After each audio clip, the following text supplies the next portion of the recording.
Hey y'all, it's Amanda. I'm in my studio and I just finished recording the video for both my club and my creative community for June, the first Friday in June. And I had a little tip that I thought I would give you guys when it comes to painting on paper. So I'm gonna turn my camera around and hopefully this will work. Let's see.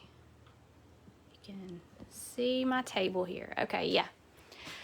So this is the painting that we're gonna do in the creative community and in the creative club. And the first time I did it, I used this mixed media book, which I recommend all the time to use a mixed media pad for sketching and practicing and painting and all that good stuff. But this is what happens. See how it's starting to curl up? That's what happens when you paint on it with watered down acrylic.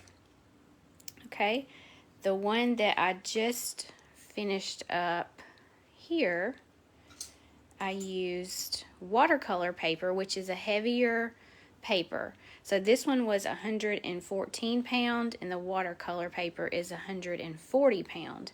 And it lays much better. It did start to buckle just a little bit, but not very much. So my tip for today is these handy little office clips.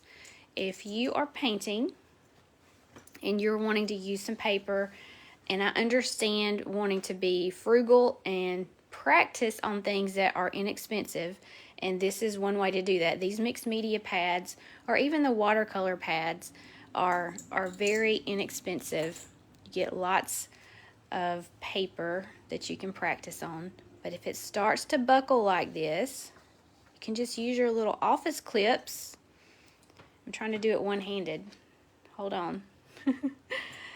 I'm going to use my little office clip and that will hold it down, and you can actually just clip them all the way around if you need to, and it will kind of, I'm struggling, okay. It will kind of hold it down for you while you paint and keep it taut, because what happens is when you start to paint, if it starts to do this, see it's really bowing up there for me, then when you're painting it starts to move. So you're trying to paint and you can hear my cat, he's trying to get in. See what happens? That's not going to be good when you're trying to paint.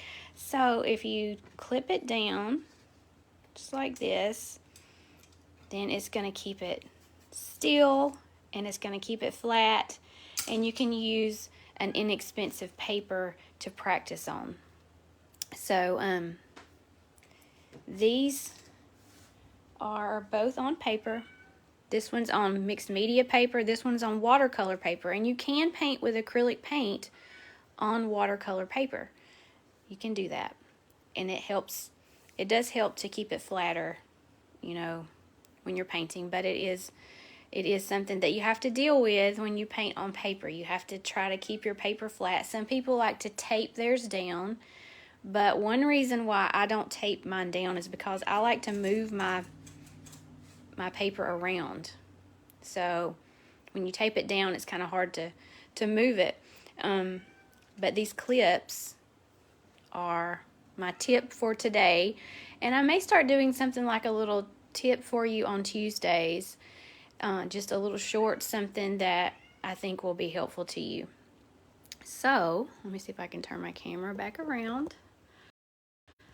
Gonna see my light and everything.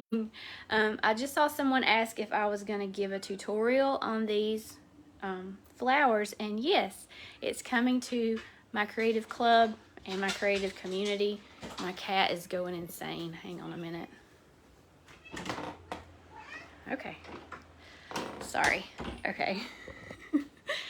The creative club and the creative community, I have two memberships. One's $20 a month and you get one tutorial each month.